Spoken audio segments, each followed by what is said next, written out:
านาทนบ่ไหวก็ขอให้ลุกขึ้นมาบอกความจริงสู่ฟ้าให้โลกรู้ว่า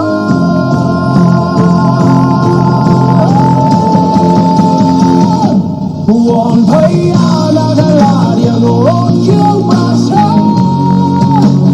หากสิเพิ่งลงโทษขอให้ถูกตัวคนงามผู้ก่อกรรมทำชั่ว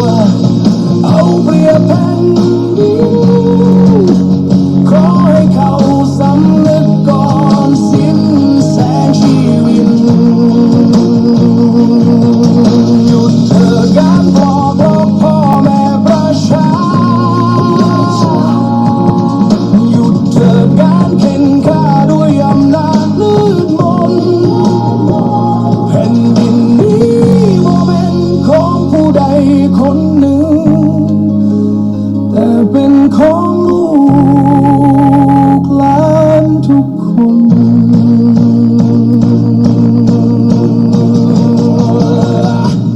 วอนพญานาคราชโปรดเมตตาประชาปกป้องคนดีให้มีแสงศรัทธาให้ความยุติธรรมคืนสู่แผ่นดินให้คนเลิกเอาเปรียบแล้วเริ่มใหม่อีกครั้งโอ้โอ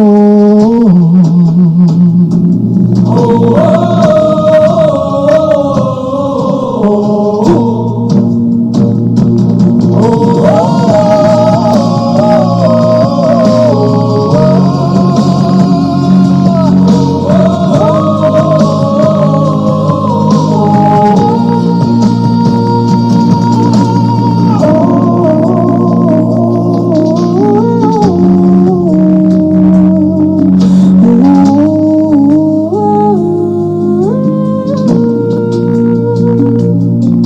โพญานาคราชได้ยินเสียงนี้บ่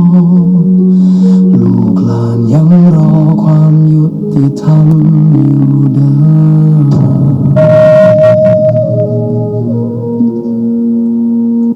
จบไปเพลงหนึ่งเนาะเอาเพลงเสียงผู้หญิงบัดนี้ขอเสียงผู้หญิงเด้อบัดนี้เด้อมาพร้อมกันทั้งผู้หญิงผู้ชาย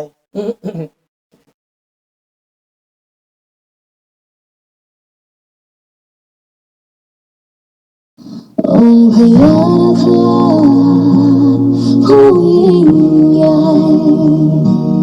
ลูกหลานไหว้วอนขอด้วยหัวใจพญานาคีพญานาคูมาเด้ออยู่น้ำดินแดนเจ็บปวดแสนเหลือทนเห็นคนมีอำนาจกดขี่คนจนกินบ้านกินเมือง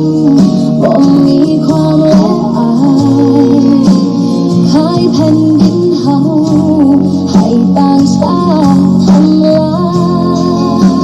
ยเสียงไห้ของประชาชนดังไปหอดฟ้าแต่ผู้มีบารมีกลับเลี้ยวมาวอนพญานาคราชอย่าโกรธเคืองประชาหากสิเพิ่งลงโทษขอให้ถูกตัวคนงามผู้ก่อกรรมทำชั่วเอาเปรียบแผ่นดินขอให้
การแข่งขันด้วยอำนาจมืดมน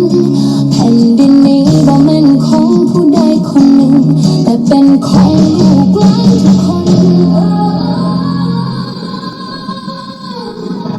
วอนพญานาคราชโปรดเมตตาประชาปกป้องคนดีให้มีแสงศรัทธาให้ความยุติธรรมคืนสู่แผ่นดินให้คนเลิกเอาเปรียบและเริ่มใหม่อีกครั้งโอ้พญานาคราชได้ยินเสียงนี้บอกลูกหลานยังรอความยุติธรรมอยู่เด้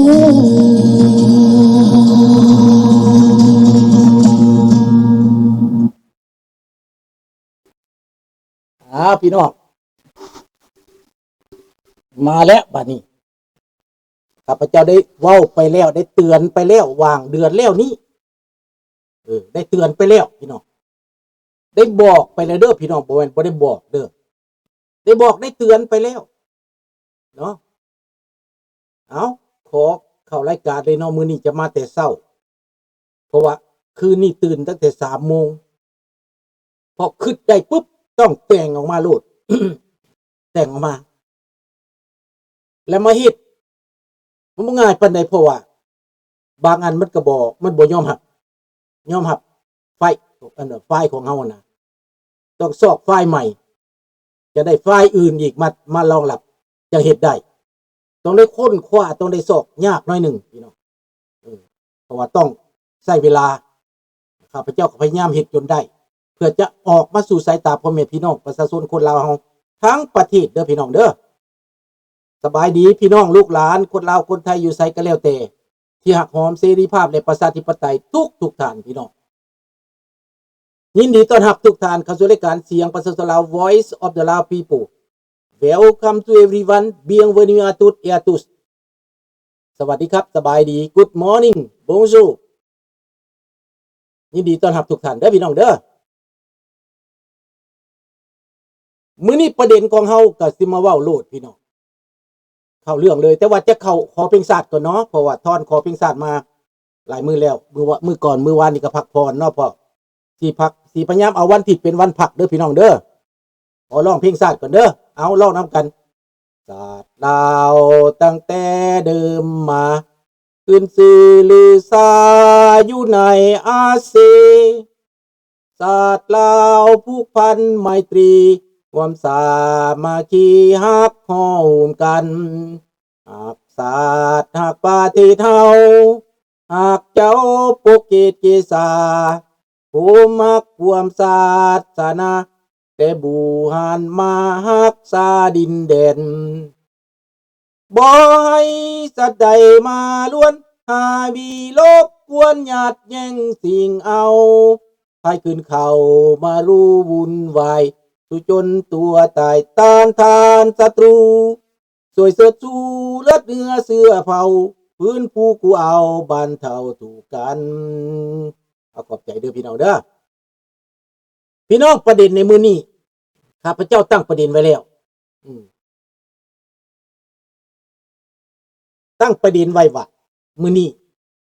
แมนข้าพเจ้าอยากเว้าถึงพญานาคที่ข้าพเจ้าเว้ามาพญานาคมีพญานาโคพญานาคีพญานาคพญานาโคเป็น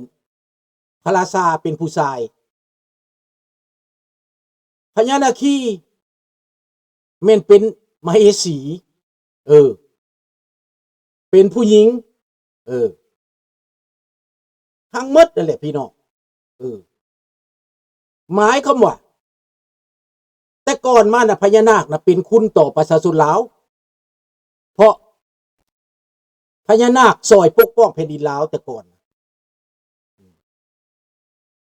เพราะว่าเพิ่นเห็นคนลาวนี่เป็นคนผู้ฮู้ผู้ดีผู้จบผู้งาม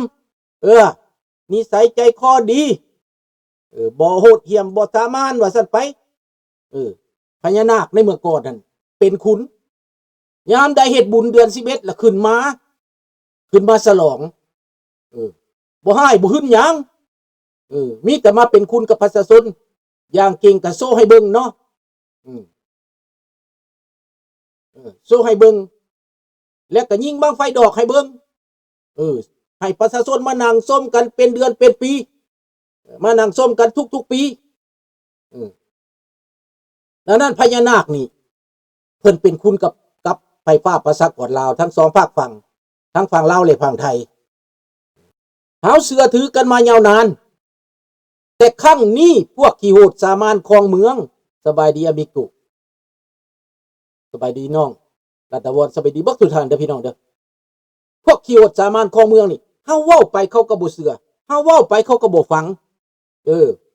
ข้าพเจ้าแต่งเล่าเรื่องหนีจากบ้านจากเมืองมาเจ็บปวดเนี่ยใดมันก็บ่ได้ว่ามันสิยอมรับได้